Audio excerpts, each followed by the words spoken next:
दुनिया भर में ऑल्टर्स के आने पर जब सभी लोग अपने सबसे कीमती आइटम्स को सेक्रीफाइस कर रहे थे इस उम्मीद में कि उन्हें एक व्हाइट लाइट का रिवॉर्ड मिलेगा, तब मैंने एक स्पाइसी स्नैक का पैकेट ऑल्टर के बीच में फेंक दिया। आसपास के लोग मेरा मजाक उड़ा रहे थे, वो मुझे गरीब बोल रहे थे, लेकिन जैसे ही ऑल्टर अपने हाईएस्ट लेवल की रेड लाइट में बदला, उस रोशनी के बीच एक ऐसा मिथिकल आइटम निकला जो पहले कभी नहीं देखा गया था, क्योंकि मैंने एक यूनिक पावर जगाई है, आई ऑफ ट्रूथ, जो हर ऑल्टर के कनेक्टेड कोऑर्डिनेट्स और उसकी डिमांड देख सकती है। बस उसके डिमांड के हिसाब से सही आइटम चढ़ाने पर ऑल्टर से हाईएस्ट रिवॉर्ड मिल जाता है। किसी को नहीं पता था कि कुछ ही घंटों पहले मैं बस एक आम सा लड़का था जिसको उसकी एक्स गर्लफ्रेंड ने लूट लिया था। वो मेरे नए खरीदे हुए डियोर बैग को लेकर तुरंत एक मेबैक गाड़ी में बैठ गई थी। उसे जाता हुआ देखकर मुझे ऐसा लग रहा था कि जैसे आसमान गिरने वाला है, और अचानक से सच में आसमान से एक तेज आवाज आई और उसके तुरंत बाद अनगिनत ऑल्टर्स आसमान से गिरे और पूरी दुनिया आग की रोशनी में घिर गई। और अचानक से मेरी आंखों में चुभन सी हुई, और जब दोबारा मैंने आंख खोल के देखा तो पास वाले ऑल्टर पर एक ऐसी लाइन लिखी थी जो सिर्फ मैं देख सकता था। Altar number 666, connected coordinate endless abyss. एक जाइंट बीस्ट जिसने सब कुछ खा लिया है, लंबे वक्त ने उसको बोर कर दिया है। इस वक्त वो एक ऐसे खाने की तलाश में है जिसमें एक्सट्रीम टेस्ट और थ्रिल हो। तभी आसपास के लोग भी जमा हो गए। जब एक मोटे लड़के ने अपने हाथ की ब्रेड ऑल्टर में फेंक दी तो कुछ देर बाद ऑल्टर से एक सॉफ्ट सी व्हाइट लाइट निकली और फिर एक चमकता हुआ फ्रूट बाहर आया। ये सब देखकर उस मोटे लड़के की सांस तेज हो गई। बिना सोचे उसने वो फ्रूट अपने मुंह में डाल लिया। उसकी बॉडी का फैट तुरंत गायब हो गया और देखते ही देखते वो एक रिप्ड मस्कुलर गाय बन गया। ये देखकर बाकी के लोग कंट्रोल नहीं कर पाए और जल्दी जल्दी अपने सबसे कीमती आइटम्स ऑल्टर में फेंकने लगे, चाहे वो पैटिक फिलिपी घड़ी हो या सोने और हीरे। भीड़ इतनी पागल हो गई थी कि वो बिना कुछ सोचे समझे चीजों को अंदर फेंक रहे थे। ये सब देखकर मेरा दिमाग सुन पड़ गया, क्योंकि सिर्फ मुझे पता था कि ऑल्टर के पीछे वाला क्रिएचर सिर्फ एक एक्सट्रीम स्टिमुलेशन चाहता है। और मुझे ठीक से याद है कि एक बार एक दोस्त बाहर से एक डेथ स्पाइसी स्नैक लाया था जिसे कि मैंने बस चाटा था और 3 दिन तक मेरा बुरा हाल हो गया था। मैं टॉयलेट के अंदर ही फंसा रहा था। ये सब जानते हुए अब मैं सोचने लगा कि अगर एक ब्रेड के पीस से एक इनहेंसमेंट फ्रूट मिल सकता है तो अगर मैंने उस मॉन्स्टर की पसंद की चीज उसे दे दी तो मुझे क्या मिलेगा। ये सोचकर मैं भाग कर गया। मैंने अपना पूरा घर छान मारा और वो डेथ स्पाइसी स्नैक निकाल लिया। शांत होने के बाद मैं तुरंत बाहर नहीं गया, बल्कि अपनी कंप्यूटर स्क्रीन ऑन करके न्यूज चेक करने लगा। मुझे पता चला कि सच में ग्लोबल इंटरनेट पर बवाल मचा हुआ है। हर वेबसाइट पर सिर्फ ऑल्टर वर्ड छाया हुआ था। इसी बीच मैंने एक न्यूज हेडलाइन पढ़ी जिसमें कि लिखा हुआ था कि मिडिल ईस्ट के एक शेख ने एक ट्रक भर के सोना सेक्रीफाइस करके सुपर पावर पा ली। ऑल्टर ने एक ब्लू रोशनी वाला बीज उस आदमी को दिया। उस अमीर आदमी ने जब उस बीज को खाया तो उसे वाइन्स समन करने की खतरनाक पावर मिली। इसके अलावा एक और न्यूज ने मेरा ध्यान खींचा। जापान का सेक्रीफाइस फेल हो गया था और 10 इविल स्पिरिट समन हो गई थी। एक केंडो मास्टर ने अपनी खानदानी तलवार सेक्रीफाइस की थी, पर रिवॉर्ड के तौर पर वहाँ एक ब्लैक स्मोक वाला डीमन निकल आया। फिलहाल जापान में भारी तबाही मची है। मॉन्स्टर को कंट्रोल करने के लिए आर्मी बुला ली गई है। मैं ये सब न्यूज देखकर डर रहा था। मुझे पता चला कि सेक्रीफाइस फेल होने पर डेंजरस डिजास्टर भी आ सकते हैं। इसीलिए ऑल्टर की डिमांड को एग्जैक्टली समझना बहुत जरूरी था। तभी अचानक से मेरा फोन वाइब्रेट किया। चाइना की गवर्नमेंट की इमरजेंसी नोटिस आई थी। इनिशियल रिसर्च से पता चला है कि इन मिस्टीरियस ऑल्टर्स में बड़ा रिस्क है और लिमिट भी है। एक ऑल्टर पर एक इंसान सिर्फ एक बार सेक्रीफाइस कर सकता है। हर इंसान दिन में सिर्फ 3 बार सेक्रीफाइस कर सकता है। साथ ही ऑल्टर्स के आने से एक अननोन एनर्जी पल्स निकली है जिससे दुनिया भर के सारे सीसीटीवी कैमरास खराब हो गए हैं। ये पढ़कर मेरे दिल में खुशी की लहर दौड़ गई। ये तो परफेक्ट मौका है। मैंने अपने फोन पर टाइम देखा। रात के 10 बज रहे थे। डेथ स्पाइसी स्नैक को पैक करके मैंने बिना सोचे समझे चुपचाप प्लाजा की तरफ निकल गया। वहाँ कोई नहीं था, सिर्फ सुबह के बचे हुए खराब आइटम्स पड़े थे। मैंने अपनी जेब से वो डेथ स्पाइसी स्नैक निकाला और फिर ध्यान से उसे ऑल्टर पर रख दिया। अचानक ऑल्टर में एक बड़ा बदलाव आया। एक रेड लाइट आसमान की तरफ निकली। देखते ही देखते पूरा शहर रेड लाइट में कवर हो गया। कुछ किलोमीटर दूर सड़क पर चलने वाले लोग भी इस भयंकर नजारे को देखकर डर गए। उसी वक्त मैंने देखा कि ऑल्टर पर एक काले रंग का बड़ा एग बन गया है। मैंने तुरंत उसे गले लगाया और बिना रुके वहां से गायब हो गया। इस वक्त देश के कैपिटल में एबनॉर्मल अफेयर्स ब्यूरो के हेडक्वार्टर्स में सायरन बज उठा। एक सीरियस चेहरे वाले आदमी ने पूछा, रिपोर्ट जनरल, हमारी इन्फो के मुताबिक हमने उस एरिया को ट्रेस कर लिया है। मैप पर जो लोकेशन दिख रही थी वो वही शहर था जहाँ मैं था, जियांग सिटी का वेस्ट डिस्ट्रिक्ट। इस एरिया को तुरंत एस क्लास ऑब्जर्वेशन जोन घोषित करो। जियांग सिटी ब्रांच को बताओ, किसी भी कीमत पर पता लगाओ कि वो रेड लाइट आखिर क्या थी। इस वक्त तक मैं भागकर घर आ चुका था। अपनी बाहों में उस बड़े एग को देखकर मैं कंफ्यूज था कि ये आखिरकार क्या चीज है। मैंने सोचा इसे तोड़कर गोल्डन फ्राइड राइस तो बना नहीं सकते थे, तो ये किस काम का है। अचानक एग के शेल पर अजीब से वर्ड्स बन गए। Abish demonic dragon egg, quality mythical. अंडा हैच होने के बाद एक अबिस डिमोनिक ड्रैगन पेट के रूप में मिलेगा। उसकी पावर गॉड्स को भी मार सकती थी।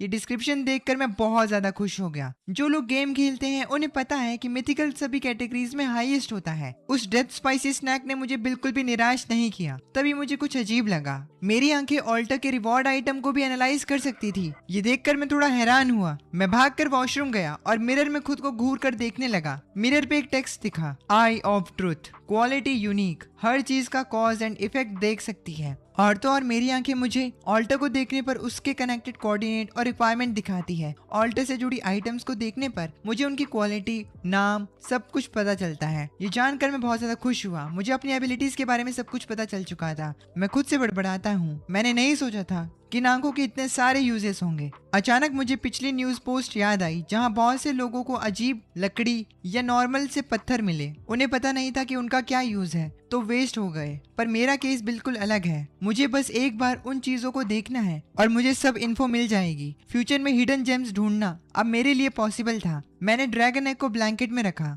घड़ी में टाइम देखा, रात के 10:30 बज रहे थे। आज का दिन खत्म होने में सिर्फ 1.5 घंटा बाकी था। मेरे पास अभी भी 2 और सेक्रीफाइस चांसेस बाकी थे। ये सोचकर मैंने जरूरत की चीजें अपने बैग में डाल ली, जैसे मिंट ऑयल, लाइटर और एक फिलोसफी की बुक। इन्हें बाकी लोग कचरा समझते थे, पर मैंने इन्हें रख लिया। इनके साथ मैंने एंड में अपनी सेफ्टी के लिए एक फ्रूट नाइफ भी रख लिया था। तभी मेरी नजर टेबल पे रखे फोटो फ्रेम पर पड़ी। फोटो में शिया वेवेक बड़ी खुशी से मुस्कुरा रही थी। ये सोचकर कि इसे रखने का कोई फायदा नहीं है, मैंने फोटो को जेब में डाल लिया ताकि फेंक सकूं। घर से निकलकर मैं सीधा वेस्ट सिटी के अबैंडन फैक्ट्री एरिया में गया। वो जगह काफी टाइम से बंद थी और वहां का रास्ता कॉम्प्लेक्स था, जो एक्शन लेने के लिए बेस्ट जगह थी। तभी अचानक मेरा फोन बजने लगा। कॉल करने वाला कोई और नहीं, मेरी एक्स गर्लफ्रेंड शिया वाई वाई थी। मैंने सीधा कॉल को कट किया, ब्लॉक करके डिलीट भी कर दिया। उसी वक्त 5 स्टार होटल में शिया वाई वाई जैंग यांग के साथ थी। उसे लगा था कि मैं अभी भी अपने टूटे फूटे रेंट के घर में उदास बैठा हूँगा, पर नेक्स्ट सेकंड ही मैंने कॉल कट कर दिया। ये देखकर मेरी एक्स गर्लफ्रेंड के अंदर गुस्से की एक आग सी जल उठी। वो सोचने लगी जिस लूजर को उसने छोड़ा था उसकी हिम्मत कैसे हुई कॉल काटने की। उसके साथ जैंग यांग था, जो कि उसकी बात सुनकर उससे पूछता है, क्या हुआ बेबी। बस एक सिंपल से सवाल ने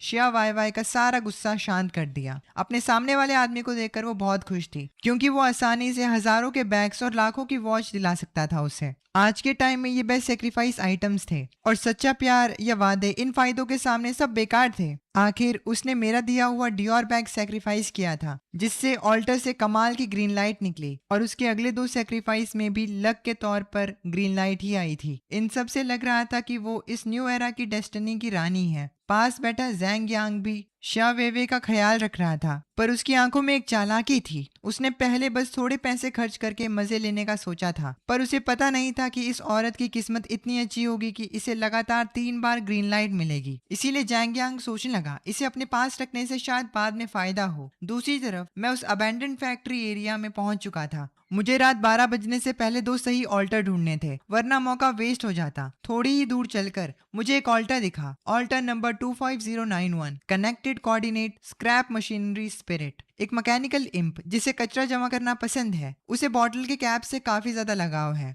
ये इन्फॉर्मेशन देखकर मैंने अपना सर हिलाया। एक कचरा चुगने वाला मैकेनिकल इंप, ये कोई अच्छी चीज क्या ही देगा। फिर मैं थोड़ा आगे बढ़ा, तब एक और ऑल्टर सामने आया, ऑल्टर नंबर 18472, कनेक्टेड कोऑर्डिनेट सूखा तालाब। एक मरने वाली फिश स्पिरिट जो आखिरी बार मीठा पानी पीना चाहती थी। लेकिन इस ऑल्टर से भी मैं सेटिस्फाइड नहीं हुआ, और मैं तब तक चलता रहा जब तक कचरे से भरी नैरो स्ट्रीट में नहीं पहुंच गया, ये कंफर्म करके कि कोई वहां नहीं है। मैंने उस ऑल्टर पर फोकस किया, altar number 4444, connected coordinate tragedy theatre. एक ट्रेजेडी ड्रामा की हीरोइन जो स्टेज पर हमेशा घूमती रहती है।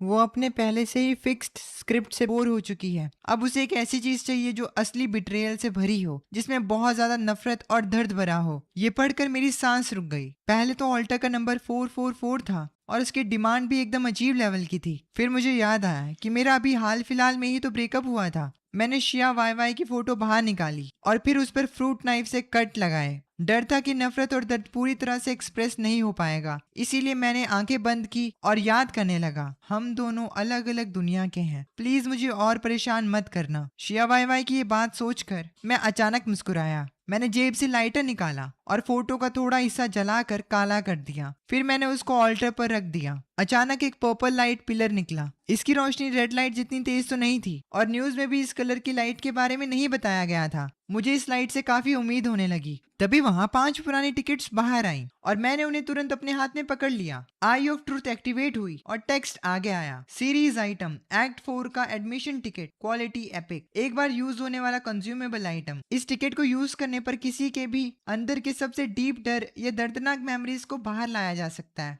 जिससे उसकी मेंटल हेल्थ और बिगड़ जाएगी और वो 3 सेकंड तक मूव नहीं कर पाएगा। ये देखकर मैं काफी ज्यादा इम्प्रेस था। ये तो एपिक लेवल है। हालांकि ये पहले मिले ड्रैगन एग जितना पावरफुल नहीं था, पर 3 सेकंड का हार्ड कंट्रोल आइटम था। फाइट में लाइफ एंड डेथ डिसाइड करने के लिए इतना काफी था और लगता है कि ये किसी बड़ी सीरीज का एक पार्ट है। अगर इसके पहले के पार्ट्स में मिल जाएं तो पता नहीं क्या होगा। मैं ये सब सोच ही रहा था, लेकिन तभी मुझे रियलाइज हुआ कि मेरे पास ज्यादा सोचने का टाइम नहीं है, क्योंकि रात 12 बजने में आखिरी आधा घंटा बचा था। मैं फैक्ट्री एरिया में और ढूंढने लगा और एक और ऑल्टा मिला, alter number 7591, connected coordinate confusing cross roads. एक भटका हुआ एक्सप्लोरर सही रास्ता जाने की उम्मीद में है। इस इन्फॉर्मेशन को देखकर मैंने सिर हिलाया और आगे चला गया। मैं इस डिमांड का कोई सॉल्यूशन नहीं दे सकता था। थोड़ा आगे जाने पर एक ऑल्टर ने मेरा ध्यान खींचा, altar number 1988, connected coordinate silent library. एक ओल्ड लाइब्रेरियन दिल से किसी की तारीफ सुनना चाहता है। मैं इसे सिलेक्ट करने का सोच रहा था, पर छोड़ो, अपने पुराने बुरे दिनों के बारे में सोचकर मैंने ऑल्टर से मैक्सिमम प्रॉफिट निकालने की सोची। पूरी जगह का चक्कर लगाने के बाद आखिरकार एक बड़ा वर्कशॉप मिला, जिसके अंदर अजीब तरीके से एक ऑल्टर खड़ा था, ऑल्टर नंबर 101010। नंबर देखकर मुझे ज्यादा फर्क नहीं पड़ा, पर अगले ही पल समझ आ गया कि ये नंबर एक्चुअली एक बाइनरी कोड है। अजीब टेक्स्ट बाहर आया, connected coordinate logic starting point. एक सुपर एआई जो खुद का कॉन्शियसनेस बनाने वाला है। वो सभी कॉम्प्लेक्स कैलकुलेशन जानता है, पर फिर भी एक पैराडॉक्स समझ नहीं पा रहा। इंटेलिजेंट क्रिएचर उन क्वेश्चंस के बारे में क्यों सोचते हैं जिनका सर्वाइवल से कोई लेना देना नहीं। उसे इस यूजलेस विजडम का एक सैंपल चाहिए। मैंने तुरंत डिसाइड किया कि यही सही है और बैग से एक बुक निकाली। बुक का नाम था बीइंग एंड नथिंगनेस, जो कि एक एग्जिस्टेंशियल फिलॉसफी बुक थी। ये बुक ऑल्टा के दिमाग से एकदम मैच करती थी। बुक को ऑल्टा पर रखने के बाद एक तेज आवाज आई, जिसे सुनकर मुझे लगा कि मेरे कान फटने वाले हैं। हवा में भी एक इलेक्ट्रॉनिक वायर जलने की बदबू आने लगी। मैं डर गया, क्या मैंने इसके अंदर का सीपीयू जला दिया? अचानक एक गोल्डन लाइट ऊपर आसमान में निकली। पूरा वर्कशॉप गोल्डन रोशनी में था। मेरा दिल जोर जोर से धड़कने लगा। किसने सोचा था कि कुछ ही घंटों में मैं रेड, पर्पल और गोल्डन 3 ऐसी रोशनियां इकट्ठी कर ली हैं जो इंटरनेट पर भी किसी ने नहीं देखी थी। अचानक पीछे से एक ठंडी और जानलेवा फीलिंग आई। तेज रोशनी में मैंने एक काली परछाई को देखा जो किसी इनह्यूमन स्पीड से मेरी तरफ आ रही थी। चाकू की नोक बस मेरी पीठ में घुसने वाली थी, पर अगले ही पल हमला करने वाले की बॉडी एक जगह में फ्रीज हो गई। उसके बाद दर्द भरी चिल्लाने की आवाज आई और उसका छोटा चाकू जमीन पर गिर गया। वो दर्द के मारे अपना सर पकड़ रहा था, क्योंकि मैंने आखिरी टाइम में एक्ट 4 का एडमिशन टिकट यूज कर लिया था, जिससे एनिमी अपनी दर्दनाक यादों में 3 सेकंड तक अटका रहा। मैंने जल्दी से अपनी कमर से फ्रूट नाइफ निकाला और एक ही वार में उसे खत्म कर दिया। फिर मैं दीवार के सहारे खड़े होकर अनकंट्रोलेबल तरीके से कांपने लगा। आखिर पहली बार किसी की जान ली थी। उसकी डेड बॉडी को देखकर मैंने अपना मुंह मोड़ा और पेट में जो भी था सब उल्टी कर दिया। थोड़ी देर बाद मैं खुद को संभाल कर खड़ा हुआ। लगता है हाई लेवल रोशनी फायदा तो देती है, पर साथ ही मौत को भी बुलाती है। ये अंधेरे में छिपे हुए खतरनाक लोगों को अट्रैक्ट करती है। फिर मैंने बॉडी के ऊपर 2 फेंट व्हाइट लाइट्स निकलती हुई देखी। आई ऑफ ट्रूथ एक्टिवेट की। Light weight leggings, quality normal, थोड़ी स्पीड और जंप हाइट बढ़ाती है, अनओन्ड स्टेटस। उसके बाद मैंने एक दूसरे आइटम को देखा,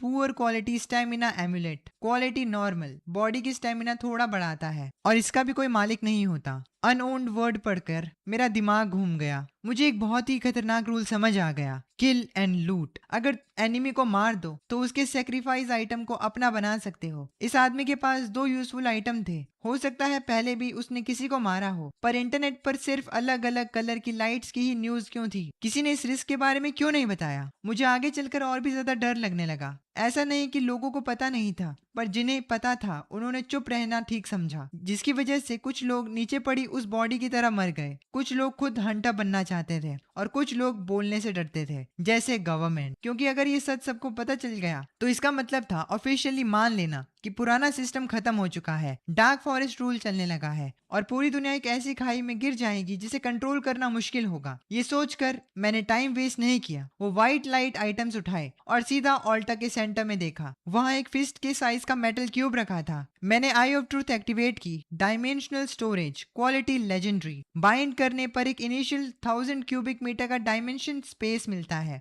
दिमाग की सोच से इसमें ऑल्टा के आइटम स्टोर और निकाल सकते हो। ये तो लेजेंडरी लेवल का आइटम निकला और एकदम मस्त सपोर्ट आइटम था। मुझे तुरंत अपने उस डिमोनिक ड्रैगन एग की याद आई जो घर पर था। मैंने सोचा कि उसे इस डायमेंशन में रखना सबसे सेफ रहेगा। जैसे ही मेरी उंगली क्यूब को टच की, मेरे माइंड में एक बहुत बड़ा स्पेस ऐड हो गया। मेरे सोचते ही एक्ट 4 का एडमिशन टिकट भी अंदर चला गया। ये सब करने के बाद मैंने फोन पर देखा, रात के 12 बज चुके थे। फिर मैंने उस खून से भरे फ्रूट नाइफ को रखा और उस जगह से निकलने का सोचा। पर जैसे ही मैं बाहर गया, अचानक आसमान को फाड़ते हुए एक बड़ी बिजली चमकी और बड़ी बड़ी बूंदों में बारिश शुरू हो गई। अभी थोड़ी देर पहले तो चांद सितारे चमक रहे थे, अचानक इतनी भयंकर बारिश कैसे? मैं सोचता हूँ कि ये बारिश काफी ज्यादा अजीब है, इसीलिए मैं वहीं रुके रहा और बाहर नहीं गया। मेरे बैग में एक छाता था, लेकिन मुझे नहीं पता था कि बारिश से कोई खतरा है या नहीं। ऑल्टर्स के आने के बाद दुनिया बहुत ज्यादा बदल चुकी थी। अब कहीं पर भी कुछ भी हो सकता था, इसीलिए मैंने वहीं रुकने का फैसला किया। तभी मैंने अपना फोन निकालकर चेक किया। सच में इंटरनेट पर बारिश से रिलेटेड मैसेजेस आने लगे थे।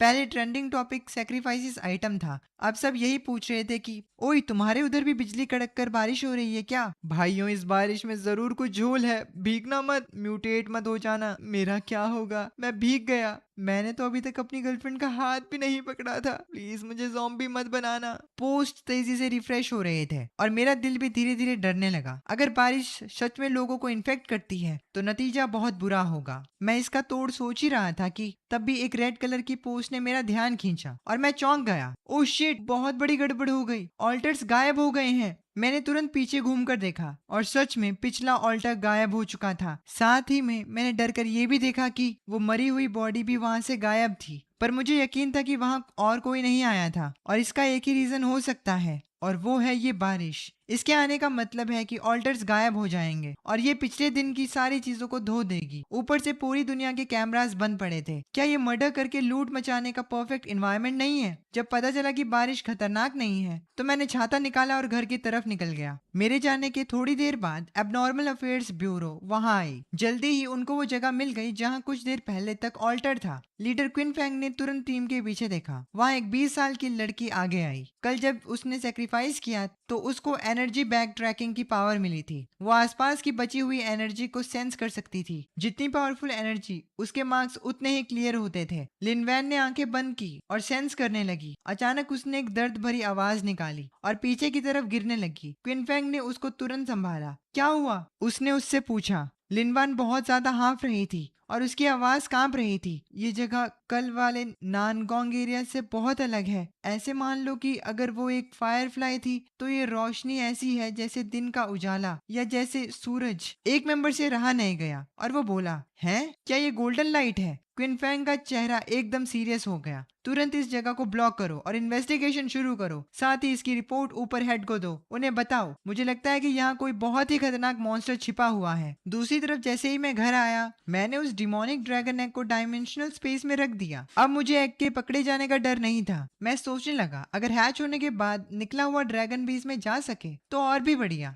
पर उससे पहले सबसे बड़ी बात ये थी कि इसे हैच करे कैसे। मुझे मूवीज में देखा हुआ ब्लड कॉन्ट्रैक्ट याद आता है और मैं वही चीजें ट्राई करने लगता हूँ। जैसे ही मैंने अपने खून की एक बूंद एग शेल पर डाली, अचानक ड्रैगन एग पर एक छोटी लाइन लिखी हुई आई, हैच कंडीशन, काफी मात्रा में खून एब्जॉर्ब करना। ये मेरे आइडियाज से थोड़ा अलग था, पर अपना खून देना काफी नहीं होगा। अब कल ही जाकर कुछ और करना पड़ेगा। आज दिन भर मैं अलर्ट रहा और इस वजह से मैं काफी थक चुका था, इसीलिए मुझे जल्दी नींद आ गई। सुबह 5 बजे एक जोर की सायरन आवाज ने मुझे उठा दिया। देखा तो ऑल्टर सच में वापस आ चुके थे। मैंने फोन निकाला और फॉरम चेक किया। जल्दी मुझे कुछ नए अपडेट्स मिले। रात की ग्रे बारिश से बॉडी को कोई हार्म नहीं होता और साथ ही बारिश सुबह 5 बजे रुक जाती है और ऑल्टर्स वापस आ जाते हैं। उठने के बाद मैंने सोचा कि बाहर चलकर कुछ खा लिया जाए और सोचा जाए कि अंडे के लिए इतना खून कहाँ से मिलेगा। मैं तुरंत रेस्टोरेंट में नूडल्स का ऑर्डर देकर अपना फोन चेक कर रहा था, पर आज भी इंटरनेट पर सब लोग सिर्फ सेक्रीफाइस के बारे में बातें कर रहे थे। कुछ लोग तो सेक्रीफाइस के चक्कर में जुआरी बन चुके थे। जब मैं अपने नूडल्स खा रहा था तभी मैंने बगल में दो आदमियों की बात सुनी। एक आदमी एकदम अजीब सा सस्पेंस बनाकर बोला, बाहर लोगों को देखो, इनको बस सेक्रीफाइस का फितूर चढ़ा है, अपने पुराने एंटीक और ज्वेलरी किसी जुआरी की तरह दे रहे हैं, पर एक इम्पोर्टेंट चीज भूल गए हैं। दूसरा आदमी ये सुनकर बड़ा क्यूरियस हुआ। ये बात सुनते ही मेरे दिमाग में एक जोर की बिजली कड़की। मुझे याद आया कि फूड प्रोसेसिंग में मीट होता है और वो कहाँ से आता है? स्लॉटर हाउस से। मैंने सोचा कि अगर मैं कोई स्लॉटर हाउस खरीद लूं तो खून वाली प्रॉब्लम सॉल्व हो जाएगी। मैं जल्दी से अपने घर वापस आया और कंप्यूटर पर सर्च करने लगा। ऑल्टा इफेक्ट की वजह से कई फैक्ट्रीज बिक रही थी। जल्दी से मैंने एक पोस्ट पकड़ी। उसमें लिखा था, वेस्ट सिटी आउटस्किट का छोटा स्लॉटर हाउस पर्सनल रीजंस की वजह से जल्दी बेचना है, प्राइस नेगोशिएबल है। मैंने बिना सोचे उस पर कॉल लगाया। तुरंत उस आदमी के साथ मिलने का टाइम फिक्स कर लिया। कॉल रखने के बाद मैंने बैंक अकाउंट का बैलेंस देखा और उन्हें देखकर मैं सोचने लगा, ये पैसे शायद दूसरे लोगों के लिए ऑल्टर पर सेक्रीफाइस करने के भी काम ना आए, पर इससे अभी मेरा ड्रैगन का घोंसला मिल सकता है। दोपहर के 2 बजे मैं जियांग सिटी के आउटस्कर्ट्स में गया। वहाँ एक मिडिल एज आदमी ने मुझे वेलकम किया और अपनी फैक्ट्री दिखाने लगा। मैं बस आसपास घूर रहा था और कुछ नहीं बोला। मेरा ये ठंडा और इंटरेस्टेड ना दिखने वाला बिहेवियर देखकर आदमी कंफ्यूज हो गया और डरते डरते थोड़ा बड़ा हुआ रेट बताया, लेकिन मैंने उसे कुछ नहीं कहा, सिर्फ ना में सर हिलाया। बहुत बार्गेनिंग के बाद आखिरकार उसके बताए प्राइस के 40% पर मैंने उस जगह को खरीद लिया था। अगले आदमी ने कॉन्ट्रैक्ट साइन करने के बाद चाबियां मुझे दे दी थी और पास वाले फार्म्स के नंबर भी दे दिए थे, जिससे मेरा सप्लाई वाला प्रॉब्लम डायरेक्टली सॉल्व हो गया। मैंने जब उस फैक्ट्री का चक्कर लगाया तब मुझे बेसमेंट का खुफिया रास्ता मिला। वो एक पुराना स्टोरेज रूम था। अचानक मैंने अपने आई से एक छोटी सी एनर्जी सेंस की। धीरे धीरे लकड़ी का बोर्ड हटाया तो एक ऑल्टा मेरे सामने दिखा। ये ऑल्टा एकदम ब्लड रेड था और वहां से दिल धड़कने की आवाज आ रही थी। अपना डर को दबाते हुए मैंने आई ऑफ ट्रूथ चलाई, जिसकी वजह से मेरी आंखों में बड़ा दर्द हुआ। तब आग जैसी लाल रंग के लेटर्स उभरे, altar number 40, connected coordinate crimson throne, सभी चीजें खाना है जब तक क्रिम्सन का राज ना आ जाए। स्पेशल एट्रीब्यूट इटर्नल ऑल्टर, ये ऑल्टर हमेशा यहाँ रहेगा और तुम्हारे डेली सेक्रीफाइस लिमिट कंज्यूम नहीं करेगा। तुम इस पे अनलिमिटेड सेक्रीफाइस कर सकते हो। स्पेशल एट्रीब्यूट फ्लैश फर्नेंस, तुम किसी भी ऑल्टर आइटम को वापस ब्लड एंड फ्लैश मटेरियल में बदल सकते हो। मैं उस ऑल्टर को देखकर काफी ज्यादा हैरान हो गया। वो ऑल्टर मेरे अब तक का सबसे छोटे नंबर वाला ऑल्टर था और ये हमेशा यही रहेगा। सबसे डेंजरस बात थी कि इस पे सेक्रीफाइसेस लिमिट नहीं है और ये जगह मेरी एक प्राइवेट प्लेस थी। मैंने सोचा कि अगर एक बार ये ऑल्टर सेटअप बन जाए तो वो यूजलेस आइटम्स अब ब्लड एनर्जी पावर एलिमेंट्स बनाएंगे जो कि मेरे फिजिक को बढ़ाएंगे। मैं इसको चेक करने के लिए रुक नहीं पाया। आखिर मेरे पास कल रात का ऑल्टर रिवॉर्ड था। जब मैंने वो पुअर क्वालिटी स्टेमिना एम्यूलेट अंदर डाला तब ऑल्टर के बीच में से एक पुराने स्टाइल की छोटी ग्लास बॉटल निकली जिसके अंदर थोड़ा सा काला लिक्विड था। आई ऑफ ट्रूथ चलाने पर डिटेल आई, name original blood, quality normal. इसे पीने के बाद तुम्हारा ब्लड एनर्जी परमानेंटली थोड़ा बढ़ जाएगा। ये जैसा मैंने सोचा था बिल्कुल वैसा ही था। बिना हेजिटेट किए मैंने इसे पी लिया। मुझे लगा था ये अजीब और बदबूदार खून होगा, पर सच में ये काफी स्मूथ और स्वीट था। जब मैं सोच रहा था कि कोई रिएक्शन क्यों नहीं हुआ, अचानक मेरी बॉडी में एक हीट वेव आई। मुझे महसूस हुआ कि मेरा हर एक सेल बॉडी की हीट को तेजी से खींच रहा है। मेरी बॉडी से भाप निकलने लगी। ये बाकी प्रॉप से बिल्कुल अलग फीलिंग दे रहा था क्योंकि ये डायरेक्ट मेरे ब्लड से आ रहा था। मैं मीट के एक टुकड़े के पास गया और मेरे एक सिंपल से पंच ने उस भारी 100 पाउंड के मीट को उड़ाकर कॉर्नर में फेंक दिया। ये मेरे एक्सपेक्टेशन से ज्यादा भयंकर था। सोचो तुमने अभी सिर्फ एक नॉर्मल ओरिजिनल ब्लड की बोतल पी है। इस स्पीड से फिजिकल गॉड बनना अब सपना नहीं था। मैं अपनी बॉडी कंट्रोल कर रहा था। Alright guys, this was it. कल मेरा एग्जाम है तो मैंने इसे जितना हो सके उतना शॉर्ट रखने की कोशिश की है। ओह सॉरी, आज मेरा एग्जाम है 8 साढ़े 8 बजे, देखोगे यार। एनीवेज एग्जाम और मैं एक रात पहले पूरी वीडियो बना चुका हूँ इसके बारे में। एक थोड़ी सी रह गई है, ये प्लेन करना कर ही देते हैं यार। नहीं नहीं, बाद में करूंगा, थक गया हूँ अब।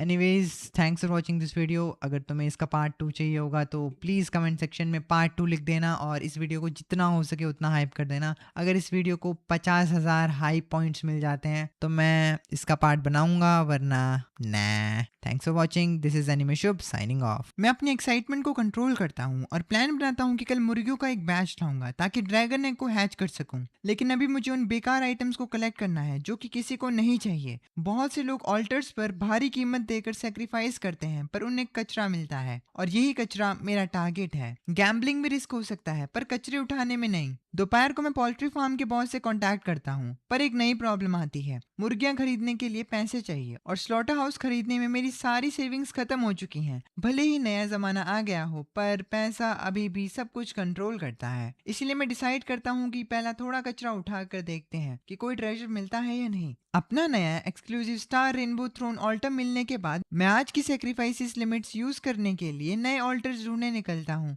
जैसे ही मैं वेजिटेबल मार्केट के पास पहुंचता हूँ, सामने से एक दर्दनाक चीख सुनाई देती है। एक फटे हुए साधु के कपड़े पहने हुए ह्यूमनॉइड मॉन्स्टर एक पेडेस्ट्रियन को नोच कर खा रहा था। मैंने तुरंत अपनी आई ऑफ ट्रुथ यूज की। Flesh eating heat monk, ordinary disaster. एक टेंपल गार्ड मॉन्क जिसे मटन चुराने के झूठे इल्जाम में पीट पीट कर मार डाला गया था। वो मीट से जुड़ी हर सेक्रीफाइस से नफरत करता है। मुझे तुरंत समझ आ गया कि किसी डेड शाने ने मीट का आइटम सेक्रीफाइस किया होगा जिसकी वजह से ये आफत आ गई। ये तो खुद मौत को बुलाने वाली बात है। अचानक कुछ ऑफ रोड व्हीकल्स तेजी से वहां आती हैं। गाड़ियों के दरवाजे खुलते हैं और कुछ लोग तुरंत बाहर कूदते हैं। उनको लीड कर रहा था अनोमली अफेयर्स ब्यूरो का ग्रुप लीडर क्विन फैंग। उसने सीरियस होकर कमांड्स दिए और जल्दी ही उस एरिया को सील कर दिया गया। भीड़ को तुरंत हटा दिया गया उस जगह से, पर मैं थोड़ी दूर खड़ा रहा। क्विन फैंग ने अपने पीछे खड़ी औरत की तरफ देखा और उसने कहा, लीडर, एनर्जी फ्लक्चुएशन बहुत स्ट्रॉन्ग है, संभल कर रहिएगा। लिनवान का चेहरा सीरियस था। मैं पुलिस लाइन के पीछे से सब साफ सुन रहा था।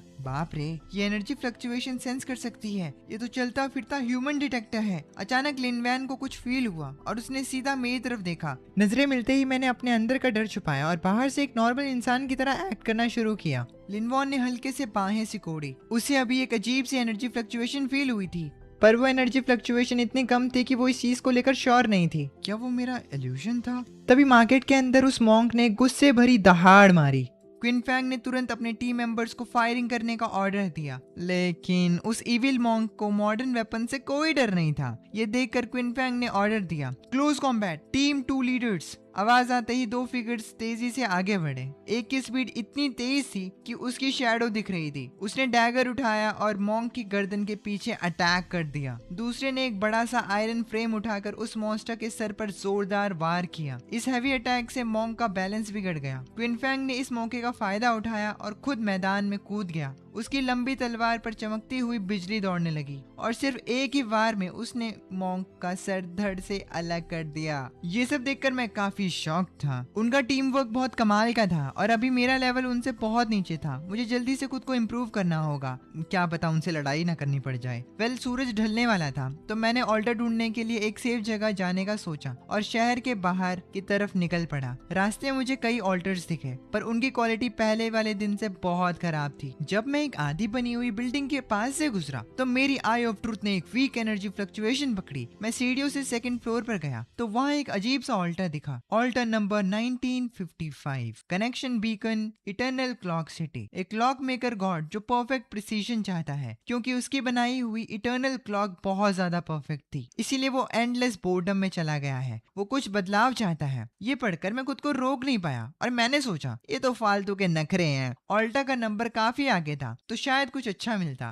पर टाइम ना दिखता है ना उसे छुआ जा सकता है, तो समझ नहीं आ रहा था कि ऐसी क्या चीज सेक्रीफाइस की जाए जो इसकी रिक्वायरमेंट को पूरा करे। इसीलिए मैंने उसे छोड़कर दूसरा ऑल्टर ढूंढना बेटर समझा। सबर्ब्स में थोड़ा और आगे जाने पर एक मकड़ी के जाले से बना मिस्टीरियस ऑल्टर मिला। ऑल्टर नंबर 37112, कनेक्शन बीकन या फिर connection coordinate, pig demon nest. एक पिग डीमन माँ जिसकी आवाज चली गई है, उसका बच्चा पूरे सपने की वजह से रोज रात रोता है। वो अपने बच्चे को शांत कराने के लिए एक बार फिर मैजिक पिग ललाबाई गाना चाहती है। रिक्वायरमेंट कमेंट पढ़कर मेरा दिमाग घूम गया। मैं सोचने लगा कि इंसानों की लोरी तो मैं पढ़ नहीं सकता, ये पिग डीमन की लोरी कहाँ से लाऊंगा। कितना अजीब साउंड कर रहा है वैसे, ठीक है आई। ये सोचकर मैं डिसअपॉइंट होकर वहां से चल दिया। लगातार 2 बार फेल होने से मुझे थोड़ी टेंशन होने लगी। जैसे ही मैं इस एरिया को छोड़ने वाला था, एक बस स्टैंड से आती हुई हल्की सी रोशनी ने मेरा ध्यान खींचा। मैं तेजी से उस रोशनी की तरफ गया। वहां एक ऑल्टर था जो पूरी तरह से माचिस की तिलियों से बना था। उसके पास खड़े होते ही एक अजीब सी उदासी ने मुझे घेर लिया। मैंने तुरंत आई ऑफ ट्रुथ एक्टिवेट किया।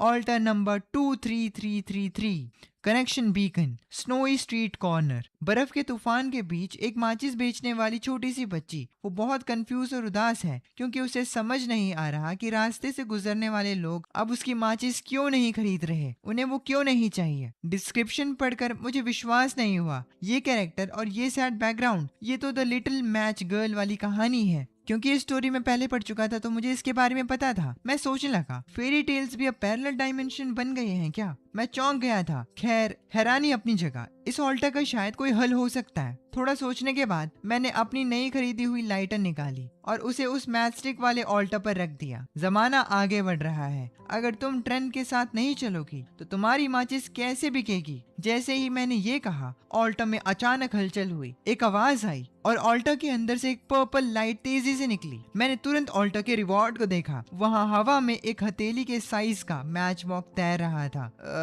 ओ बस यही, मेरा दिमाग सवालों से भर गया। पर फिर मैंने जल्दी से आगे बढ़कर उसे पकड़ लिया। एक बुरी फीलिंग आ रही थी उसे पकड़कर। मेरी आईज ने मुझे बताया, match box of hope, quality epic, हर सुबह 5 बजे ऑटोमेटिकली 5 उम्मीद की माचिसें जनरेट करता है। ये डिस्क्रिप्शन पढ़कर मैं चुप हो गया। एपिक आइटम और सिर्फ 5 रद्दी माचिस। ट्राई करने के लिए मैंने सारी माचिसें बाहर निकाली और हाथों में रख ली। मैंने आई ऑफ ट्रूथ को दोबारा एक्टिवेट किया। उसने मुझे उस आइटम के बारे में बताया, मैच ऑफ होप, जलने पर बहुत गर्मी और रोशनी देती है, हवा या पानी से जल्दी बुझती नहीं है। ये डिजास्टर टारगेट्स को एक्स्ट्रा बर्न डैमेज दे सकती है। ये सुनकर मैं सोचने लगा, डिजास्टर मॉन्स्टर को डैमेज दे सकती है, ये थोड़ा इंटरेस्टिंग है। हो सकता है ब्लैक लाइट मॉन्स्टर के खिलाफ ये चीज काम आए, मैंने सोचा। पर सिर्फ 5 तिल्लियां, ये थोड़ा यूजलेस सा है। जैसे ही मैं उस मैच बॉक्स को अपने डायमेंशनल वेयरहाउस में रखने वाला था, मेरे दिमाग में एक आइडिया आया। इन छोटी माचिसों की क्वालिटी नॉर्मल है। अगर मैं इन सबको अपने स्टार रेनबो थ्रोन ऑल्टर को सेक्रीफाइस कर दूं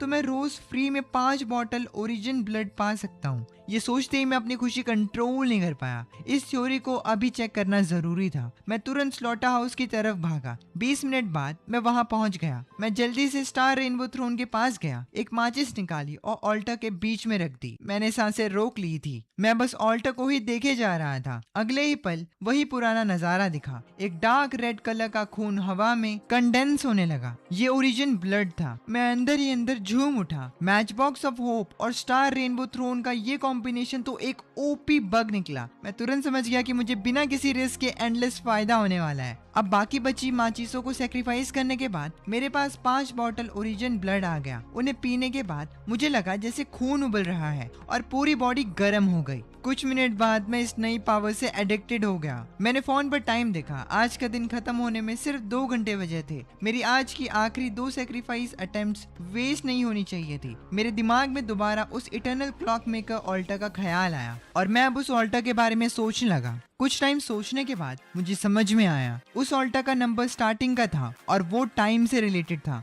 मैं सोचने लगा, अगर ऐसा है तो उसका रिवॉर्ड पक्का बढ़िया ही होगा, पर इसके लिए कैसा सेक्रीफाइस चाहिए होगा। ये सोचते हुए मैंने इधर उधर देखा और मेरी नजर एक पुराने डेस्क कैलेंडर पर रुकी। जब मेरे डैड जिंदा थे तो वो ऑफिस से इस कैलेंडर को लाए थे, जिसे मुझे फेंकने का मन नहीं किया। उस कैलेंडर पर अलग अलग तरह के मार्क्स थे। सबसे ज्यादा हाईलाइट किया हुआ दिन जून 7 था, जिस पर ब्लैक सर्कल था। ये वो दिन था जब मेरे पेरेंट्स का कार एक्सीडेंट हुआ था और इस दिन मैं उनकी आत्मा की शांति की पूजा करने जाता था। कैलेंडर के आगे पेज पलटने पर सितंबर 15 को मेरी और शिया वेवे की एनिवर्सरी मार्क थी। दिसंबर 24 को शिया वाई का बर्थडे था। इसमें और भी मार्क्स थे, जैसे salary day, credit card payment, friend की शादी और रेंट देना। ये मार्क्स अच्छे और बुरे दोनों थे, जो मेरी पूरी लाइफ टाइमलाइन को दिखाते थे। तभी मेरा दिमाग उस क्लॉक मेकर ऑल्टर के बारे में क्लियर हुआ। उसने जो टाइम बनाया है वो बहुत परफेक्ट है, उसमें कोई गलती नहीं है, इसीलिए कोई सरप्राइज या एक्सीडेंट भी नहीं है, कोई खुशी या दुख नहीं है, वो एक मरी हुई दुनिया जैसा है। पर मेरे वाला कैलेंडर अलग है, ये एक इंसान की लाइफ दिखाता है। इसका टाइम कॉम्प्लेक्स है, मेसी है और अनसर्टेनिटी से भरा हुआ है, इसीलिए ये टाइम जिंदा है। उस ऑल्टर को और एडवांस टेक्नोलॉजी नहीं,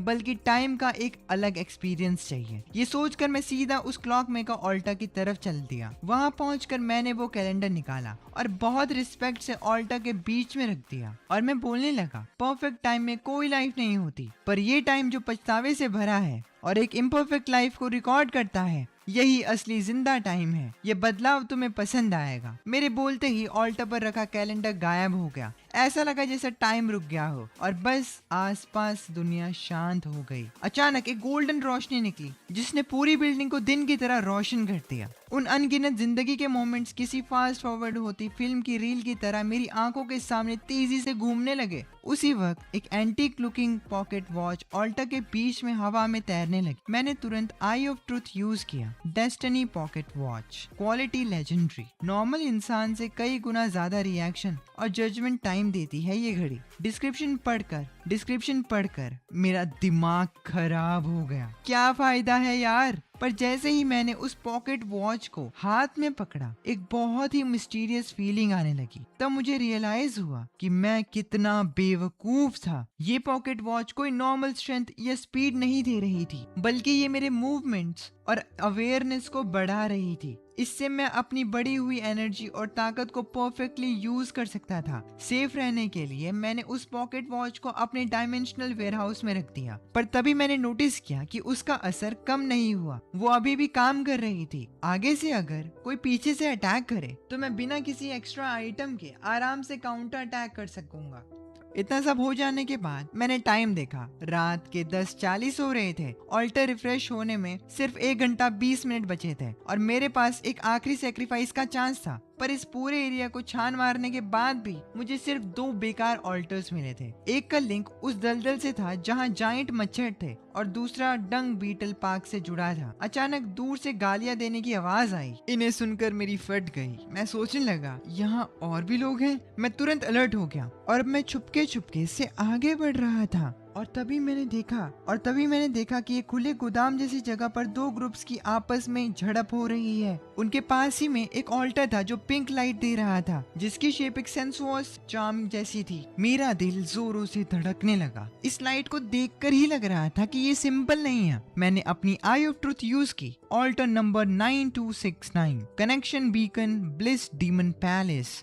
एक बैटल हार्डन सक्यूबस क्वीन जो नॉर्मल प्लेजर से कंप्लीटली नंब हो चुकी है।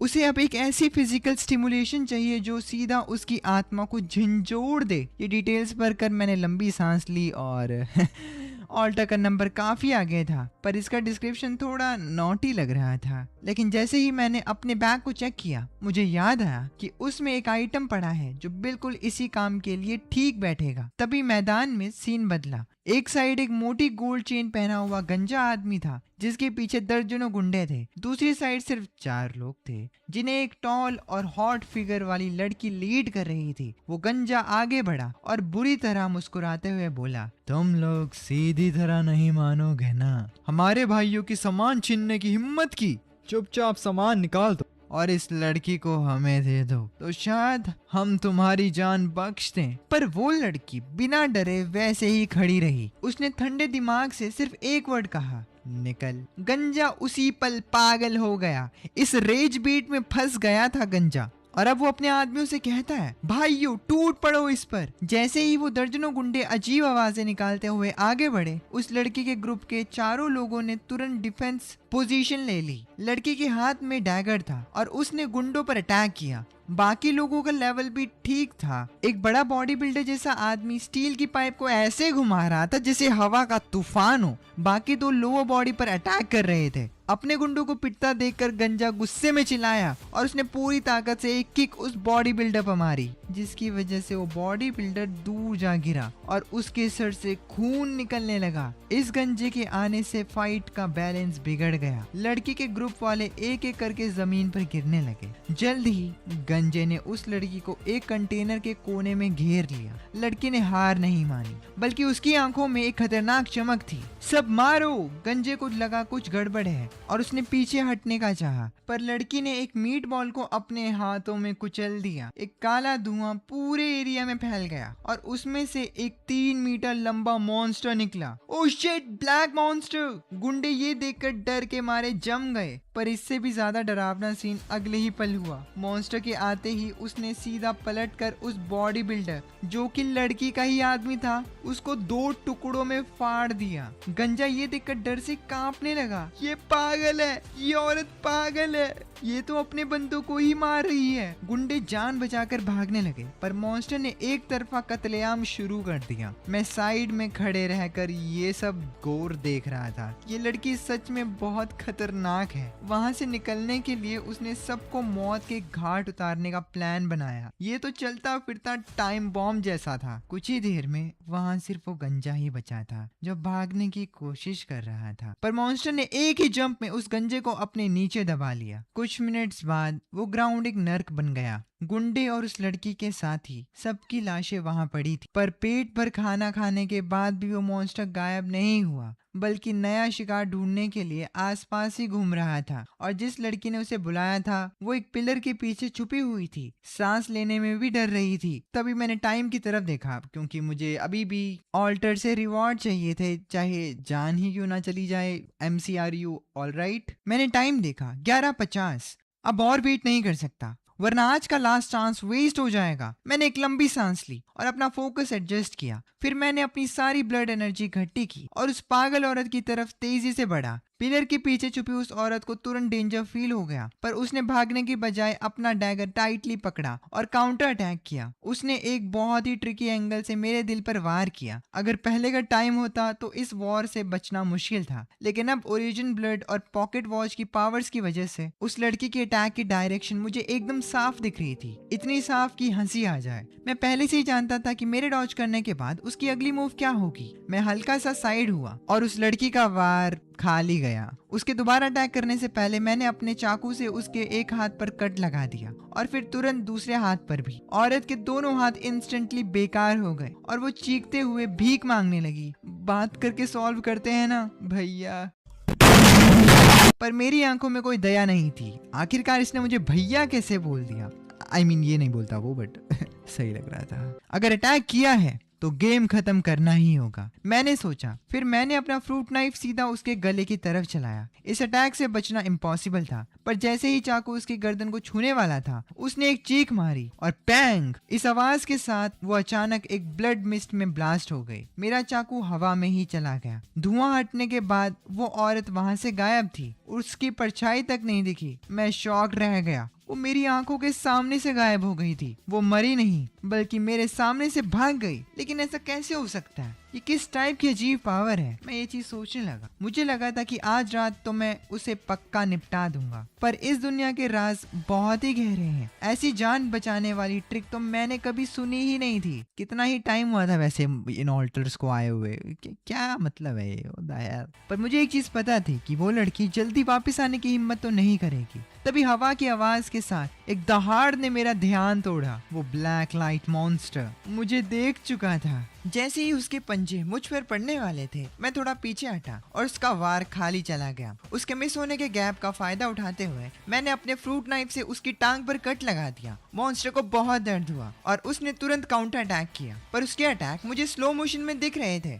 डेस्टिनी पॉकेट वॉच की प्रिडिक्शन पावर बहुत स्ट्रॉन्ग थी। सिर्फ कुछ ही मूव्स में मैंने अपनी फुर्ती और स्पीड यूज करके उसके पूरे शरीर पर जख्मों के निशान दे दिए। पर मुझे उसकी मेन वीकनेस नहीं मिल रही थी। मैंने उसके साथ लड़ते हुए अपनी आई ऑफ ट्रूथ ऑन की। मॉन्स्टर के सर के पिछले हिस्से पर रेड लाइट चमक रही थी और मुझे वो मेन पॉइंट मिल गया जिसकी मुझे तलाश थी। मैंने एक प्लान बनाया। मैंने जानबूझकर अपने पैरों को थोड़ा लड़खड़ाया ताकि मॉन्स्टर को लगे कि मैं वीक हूँ, और मैं ऐसा ही करता हूँ। जैसे ही वो मॉन्स्टर मुझे काटने के लिए आगे आया, मैंने अपनी टांगों को यूज करके एक बहुत बड़ी जंप मारी। और अपनी पूरी ताकत लगाकर उसके सर के पिछले हिस्से में चाकू घोंप दिया। उसकी बड़ी सी बॉडी धड़ाम से जमीन पर गिर गई। मैंने चैन की सांस ली। आखिरकार खत्म हुआ। मैंने बिना टाइम वेस्ट किए अपने डायमेंशनल स्पेस से ड्रैगन एग निकाला। खाना रेडी है बेबी। मैंने ड्रैगन एग को उस मॉन्स्टर की लाश के पास रख दिया था। देखते देखते ऐसा लगा जैसे वो एग जिंदा हो गया हो। जमीन पे पड़ा खून तेजी से गायब होने लगा और थोड़ी देर में उस मॉन्स्टर की लाश भी पूरी सूख गई। इस टाइम एग पर एक छोटी सी टेक्स्ट आई, इंक्यूबेशन प्रोग्रेस 2%। मैं बहुत खुश हुआ। मेरे पालने का तरीका एकदम सही है। मैं एक्साइटमेंट में एग को वहां ले गया जहां वो 2 ग्रुप्स पहले लड़ रहे थे। जल्दी ही ड्रैगन एग ने वहां जमीन पर पड़ा सारा खून सोख लिया। लाशों के पास से कुछ चमकते हुए ग्लोइंग ऑर्ब्स निकले थे। मैंने रफली चेक किया, कुछ खास नहीं था, तो मैंने उन सबको अपने डायमेंशनल वेयरहाउस में डाल दिया ताकि वापस जाकर उन सब के बदले और ओरिजिन ब्लड ले सकूं। ये सच में एक बहुत बड़ा जैकपॉट था। ये सब करने के बाद मैंने उस अट्रैक्टिव सक्यूबस ऑल्टा की तरफ देखा और सोचा, एक्साइटमेंट चाहती हो ना सक्यूबस क्वीन, तो लो आग और बर्फ की फीलिंग लो। मैंने कूलिंग बाम निकाला और सीधे उस ऑल्टा पर रख दिया। तुरंत वो दोनों चाम जिंदा जैसे लगने लगे और एक पर्पल लाइट ने मुझे घेर लिया। मुझे लगा था कि इस एक्सट्रीम स्टिमुलेशन से कम कोई मिथिक रेड लाइट तो मिलेगी, पर सिर्फ एक पर्पल लाइट निकली। लगता है ये क्वीन आमतौर पर बहुत वाइल्ड गेम खेलती है, मैंने सोचा। पर अगले ही पल कुछ अजीब हुआ। वो पर्पल एनर्जी गायब होने के बजाय ऑल्टर पर ह्यूमन शेप लेने लगी। एक धुंधली सी ह्यूमन फिगर धीरे धीरे क्लियर हो रही थी। मैंने तुरंत अपना चाकू टाइट पकड़ लिया, पर वो एक परफेक्ट फीमेल बॉडी थी। उसके सर पर छोटे प्यारे डीमन हॉर्न्स थे और पीछे एक हार्ट शेप्ड पूंछ थी जो हल्के से हिल रही थी। ये एक रियल जिंदा सक्यूबस थी। उसकी नशीली आंखें मुझ पर टिकी थी। हैंडसम, तुमने मुझे सच में खुश कर दिया है। इनाम के रूप में मैं तुम्हारी कोई भी एक विश पूरी करूंगी, उसने मुझसे ये कहा। उसकी आवाज सुनकर मेरा गला सूख गया और बॉडी का खून तेजी से नीचे की तरफ फ्लो करने लगा। बाप रे, मुझे तो एक हिडन वाइफ मिल गई। पर इस सुपर रोमांटिक माहौल में एक बहुत ही बेसुरी बजिंग साउंड आई। पास रखा हुआ ड्रैगन एग अचानक बहुत तेजी से शेक करने लगा। इससे पहले कि मैं कुछ समझ पाता, उस काले अंडे से एक बहुत ही डरावनी और स्ट्रॉन्ग पुलिंग फोर्स निकली। वो सक्यूबस जो अभी बनी ही थी, उसके एक्सप्रेशंस फ्रीज हो गए। उसे अपनी मौत फील हो रही थी। वो पुलिंग फोर्स इतनी स्ट्रॉन्ग थी कि बिना किसी रूल के उसने सीधा सक्यूबस को अपनी तरफ खींच लिया। जैसे ही सक्यूबस ड्रैगन एग से टच हुई, वो प्योर पर्पल एनर्जी में कन्वर्ट हो गई और एग ने उसे पूरा एब्जॉर्ब कर लिया। आसपास मौत जैसी शांति छा गई और मैं स्टोन की तरह जम गया। दिमाग एकदम ब्लैंक हो गया था।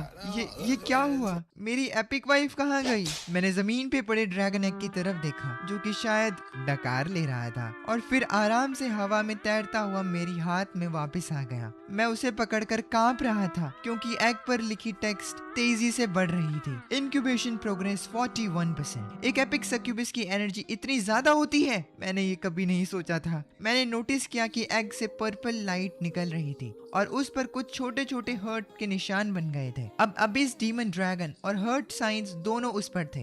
एग ने प्लेफुली मुझे रब किया। मुझे पता था कि अब वो सक्यूबस वाइफ वापस नहीं आएगी। मैंने गुस्से से एगशेल पर पोक किया। उम्मीद है तुम हैच होने के बाद एक बहुत खूबसूरत लड़की बनोगी जो मुझे सेटिस्फाई कर पाएगी। चमड़ी साला। तभी आसमान में बिजली कड़की और ग्रे रेन शुरू हो गई। मैं जल्दी से एक रूफ के नीचे छुप गया। वहाँ लड़ाई के सारे निशान बारिश की वजह से तेजी से गायब हो रहे थे। फिर मैं पुरानी फाइट के बारे में सोचने लगा। उस औरत का भाग निकलना मुझे बहुत खटक रहा था, जैसे अंधेरे में कोई जहरीला सांप छुपा हो। मैंने डिसाइड किया कि मैं पास की एक 3 स्टोरी बिल्डिंग में जाकर देखूंगा कि क्या वो औरत पकड़ी जा सकती है और इस छिपे हुए खतरे को हमेशा के लिए खत्म किया जा सके। वहीं दूसरी तरफ ड्रैगन कंट्री की कैपिटल में अनॉमली अफेयर्स ब्यूरो हेडक्वार्टर्स में एक व्हाइट लैब कोट पहना रिसर्चर तेजी से अंदर आया। जनरल, गुड न्यूज है, हमने इस ग्रे रेन का राज पता लगा लिया। जनरल ली ने हैरानी से सर उठाया। डिटेल में बताओ। प्रोफेसर जाओ ने लंबी सांस ली। हमने इस बारिश के पानी में उस अननोन एक्टिव मटेरियल को एनालाइज किया है।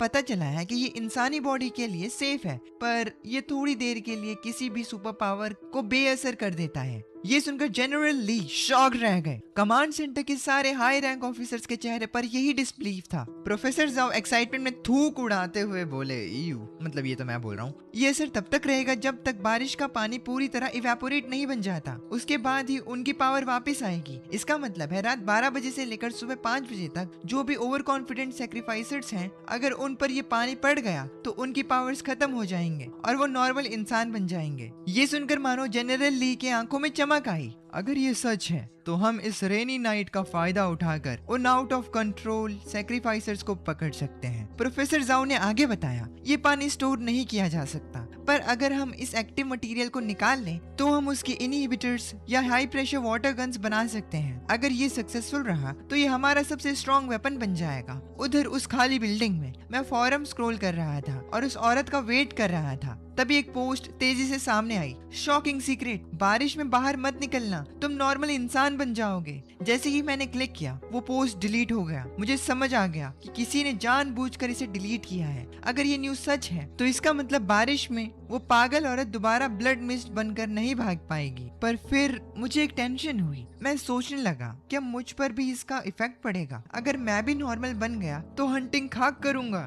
तभी मुझे याद आया कि स्टार रेनबो थ्रोन से जो ओरिजिन ब्लड मिला था उसकी डिस्क्रिप्शन में लिखा था परमानेंट सॉलिडिफिकेशन। इसका मतलब ये कोई टेम्पररी बफ या टूल नहीं था, बल्कि खुद की बॉडी की पावर थी। बारिश भले ही मैजिक शील्ड्स हटा दे, पर वो मसल्स को थोड़ी पिघला सकती है। और मेरा डायमेंशनल वेयर हाउस एक इंडिपेंडेंट स्पेस है, तो शायद उस पर भी इसका असर नहीं पड़ेगा। डेस्टिनी पॉकेट वॉच उस वेयर हाउस के अंदर है, तो मेरा परसेप्शन और रिफ्लेक्सेस पे भी इफेक्ट नहीं पड़ेगा। ग्रे रेन में जब सब वीक हो जाएंगे तब मेरा पावर लॉस ना के बराबर होगा। तो क्या इस रेनी नाइट में मैं एक लौता गॉड होऊंगा? ये सोचकर मेरा दिल बाहर आने वाला था। इस बात को अभी चेक करना जरूरी था। मैंने उस ग्रे रेन में खड़े होने का डिसाइड किया जिससे सब डरते थे। और जब मैं ग्रे रेन में खड़ा हुआ, मेरी मुस्कान एक लोडेड गन से भी खतरनाक लग रही थी। ये बारिश सभी सुपर पावर्स को जीरो बना सकती है, पर उस ओरिजिन ब्लड को नहीं, जो मेरी बॉडी को हमेशा के लिए मजबूत कर चुका था। जब बाकी सुपर ह्यूमंस वीक हो रहे थे, तब उस रात मैं ही अकेला सबसे पावरफुल था। मीनवाइल वो औरत जिसने मेरी डरावनी पावर देखी थी, वो ब्लड मिस्ट की वजह से बचकर अपने विला पहुंच चुकी थी। उसके ये बुरे हाल देखकर कुछ ब्लैक सूटेड बॉडीगार्ड्स घबरा गए। एक बटलर दौड़ता हुआ आया। उसने उससे पूछा, मैडम आपको इतनी चोट कैसे आई? ईडा और बाकी लोग कहाँ हैं? उस लड़की का नाम यान रोक से था। उसकी आंखों में डर था। वो सब खत्म हो गए। मैं भी उस अनजान आदमी के हाथों मरने वाली थी। वो बहुत पावरफुल है। उसके बाद उसने बटलर से एक आर्टिस्ट बुलवाने को कहा ताकि वो मेरा फेस ड्रॉ करवा सके। उधर मैं स्लॉटर हाउस वापस पहुंचा और अपने कलेक्ट किए हुए वाइट क्वालिटी आइटम्स को स्टार रेनबो थ्रोन ऑल्टर में डाल दिया। ये सारे नॉर्मल टूल्स उस ग्रे रेन में वैसे भी यूजलेस हो जाते, तो उन्हें अपने खुद के ओरिजिन ब्लड से रिप्लेस करना बेटर था। 4 और बॉटल्स ओरिजिन ब्लड मिलने के बाद मैंने उन्हें पी लिया और अपने रूम में आकर सीधा हो गया। सुबह 5 बजे मैं टाइम पर उठा। कल रात को मैंने पोल्ट्री फार्म के बॉस के साथ डील कंफर्म कर ली थी। जब पूरी 500 मुर्गियां यूज हो चुकी थी तो ड्रैगन नेक का इंक्यूबेशन प्रोग्रेस 42.3% तक पहुंच गया। इतने कम परसेंटेज को देखकर मैं सोचने लगा, बाप रे, 500 मुर्गियों से सिर्फ 1.3% बढ़ा।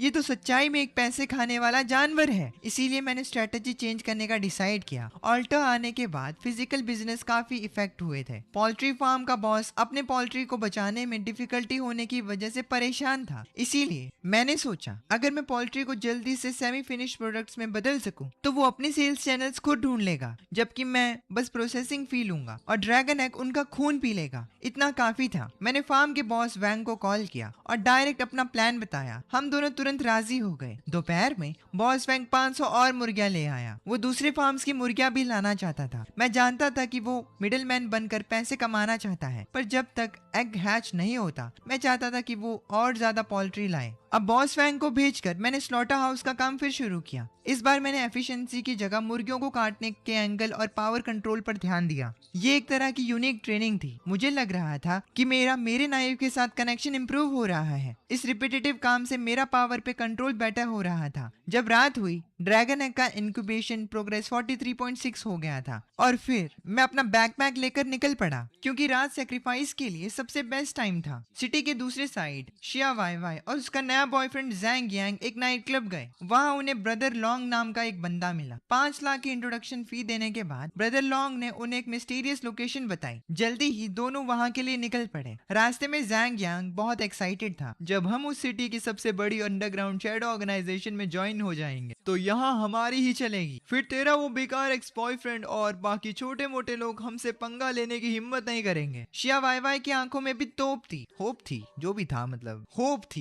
उम्मीद। वो कहने लगी, पता नहीं वो लूजर कहाँ सड़ रहा होगा, उसकी इतनी हिम्मत की उसने मुझे ब्लॉक कर दिया। पिछले कुछ दिनों से तो एक मैसेज तक नहीं आया। वहीं दूसरी तरफ मैं ऑल्टर ढूंढने निकला था और अचानक मुझे एक चीख आई। अभी मैं अपने दिन के सबसे बुरे टाइम से गुजरा था। एक ऑल्टर से मुझे सिर्फ एक ब्लू क्वालिटी आइटम मिला था, विंड वॉकर बूट्स। ये बूट्स स्पीड बढ़ाते हैं पर रेनी नाइट्स में किसी काम के नहीं रहते। वापस आकर मैंने सोचा इनको भी स्टार रेनबो थ्रोन में दे दूंगा और देखूंगा कैसा ओरिजिन ब्लड मिलता है। रात को लगभग 11 बजे एक छोटी नदी के पास मुझे कुछ चमकता हुआ दिखा। पास जाने पर पता लगा कि ये एक अजीब सा ऑल्टर था जिसके लेफ्ट और राइट साइड अलग थे। ऑल्टर के लेफ्ट में एक रेड लाइट निकलती हुई फायर फिनिक्स बनी थी। राइट साइड में एक डल सी ब्रोकन स्वॉर्ड रखी थी। मैंने तुरंत आई ऑफ ट्रुथ ऑन की तो पता चला कि दोनों ऑल्टर्स आपस में जुड़े हुए थे और बीच में एक हल्की सी एनर्जी थी। मैं सोचने लगा ऐसे ट्विन ऑल्टर्स भी होते हैं। जैसे जैसे मैं ऑल्टर्स के बारे में पढ़ रहा था मेरी हैरानी बढ़ रही थी क्योंकि दोनों की हिस्ट्री काफी बड़ी थी। Fire phoenix alter number 7766 connection beacon 9 heavens immortal realm.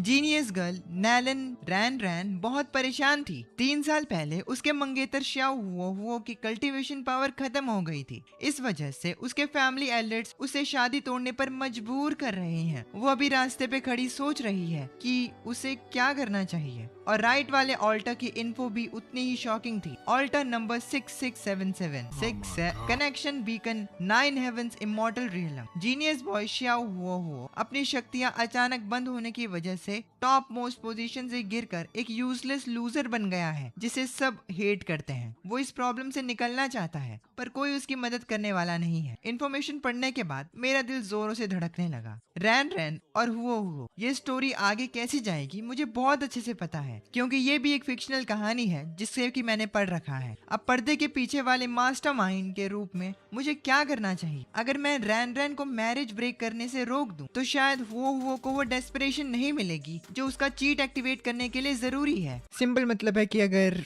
रैन अपने सो कॉल जिससे वो शादी करने वाली है उसको अभी रोक देगी या फिर उसके साथ भाग के शादी करेगी या कुछ भी करेगी तो वो बंदा मजबूत नहीं बन पाएगा। तो उसे मजबूत बनाने के लिए जो स्टोरी का प्लॉट है कि उनकी शादी टूटेगी ही टूटेगी, उसे कंटिन्यू करने वाले हैं हम लोग। ऐसा हुआ तो मुझे कोई अच्छा रिवॉर्ड नहीं मिलेगा तो मुझे स्टोरी के प्लॉट के हिसाब से ही चलना होगा और सही टाइम पे आग लगानी हो। भले ही रैन टोटली हार्टलेस ना हो पर वो अपनी फैमिली के प्रेशर में आकर शादी तोड़ने का मन बना रही है तो इस मैरिज को बुरी तरह टूटने दो। श्याओ हुओ को टोटल डिस्ट्रक्शन वाले रास्ते पर डालो ताकि रिवॉर्ड मैक्सिमम मिले। जल्दी से मैंने एक पेपर और पेन निकाला और उसमें आग लगाने वाली बातें लिखी। मैंने लिखा रैन एक फीनिक्स भला ऑर्डिनरी चिड़ियों के साथ कैसे रह सकती है? कल्टीवेशन का रास्ता बहुत कठिन है, वो अब तुम्हारे साथ नहीं चल सकता। अगर तुम्हें टॉप पर पहुंचना है तो तुम्हें रिश्ते तोड़ने ही पड़ेंगे। फिर मैंने वो पेपर फीनिक्स ऑल्टर पर रख दिया। एक पल में ऑल्टर से एक सॉफ्ट एनर्जी निकली और पेपर गायब हो गया। ऑल्टर पे एक लाइट स्क्रीन बन गई। उसमें दिखा कि रैन भारी दिल से सांस ले रही थी। उसने हुओ को दिया हुआ लव टोकन जोर से पकड़ा था।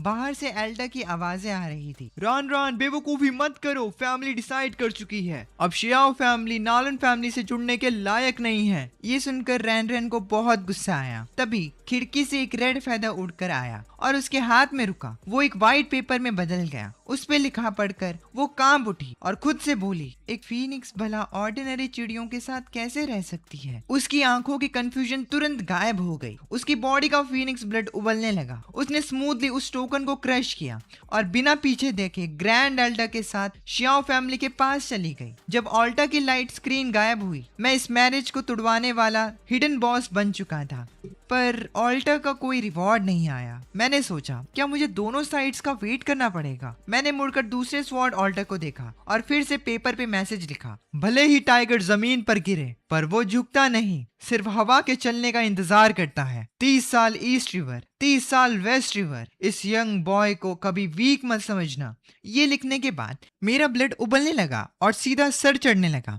मैंने तुरंत वो नोट दूसरे ऑल्टर पे रख दिया। एक जोर की आवाज आई। इस बार का लाइट स्क्रीन पहले से भी इंटेंस था। स्क्रीन में शाओ फैमिली के मेन हॉल का एटमॉस्फेयर बहुत ही डिप्रेस्ड और टेंस था। रान रान की आंखों में ठंडक थी। शाओ फैमिली, मैं इस शादी को तोड़ती हूँ। एक मेंढक एक स्वान को खाने का सपना देख रहा था। आगे से हमारी फैमिली की हॉलीगल का रास्ता रोकने की कोशिश मत करना। वहाँ खड़े सभी लोगों की हंसी सुनकर हुओ ने डिसाइड कर लिया कि वो इस बेइज्जती का बदला सबसे लेकर रहेगा। उसने वहां कॉन्फिडेंट खड़ी रान रान को देखा और कहा, ठीक है, आज मैं तुझे डिवोर्स देता हूँ। आज के बाद मेरा तुझसे कोई रिश्ता नहीं। उसके बाद हुओ पीछे वाले पहाड़ पर चिल्ला रहा था। जैसे ही वो टूटने वाला था, मेरा लिखा हुआ नोट आसमान से गिरा और सीधा उसके फेस पे चिपक गया। वो शॉक में पड़ गया। उसने कागज खोला जिसमें बिल्कुल मिडिल स्कूल वाली सिंड्रोम जैसी बातें लिखी थी।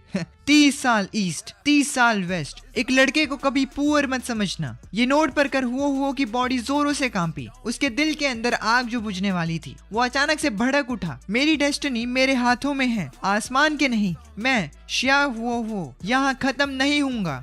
जैसे ही उसकी स्ट्रॉन्ग बिलीफ टॉप पर पहुंचा, उसके राइट हैंड में पहनी हुई ब्लैक रिंग बहुत तेजी से चमकने लगी। हजारों सालों से सोई हुई एक ताकत उसमें जागी। छोटे लड़के, इन सालों में तूने बहुत दुख झेले हैं। बाहर का लाइट स्क्रीन उसी पल फूट गया और स्पेस टाइम पार करके आई हुई एक इमेंस एनर्जी उस ऑल्टर पर आकर गिरी। मुझे यकीन नहीं हो रहा था कि रिएक्शन इतना बड़ा होगा। इस रिवॉर्ड की क्वालिटी क्या होगी, मैं ये चीज सोचने लगता हूँ। मैं अपनी आंखें फाड़ कर उस ऑल्टर को घूर रहा था। लेफ्ट साइड वाली फीनिक्स ऑल्टर से एक ब्लैक लाइट आसमान की तरफ फूटी। उस ब्लैक लाइट से एक्सट्रीम गुस्से और रिजेंटमेंट की एक टेरिफाइंग ऑरा फील होने लगी। मैं सोचने लगा, ओह शिट, ब्लैक लाइट। मैंने सोचा अब भागना पड़ेगा, पर उसी समय राइट साइड वाले ब्रोकन स्वॉर्ड ऑल्टर से भी एक रेड लाइट का पिलर फूटा। उस ब्लाइंडिंग रेड लाइट ने पूरा आसमान जगमगा दिया। ये देखकर मेरे पैर जम गए।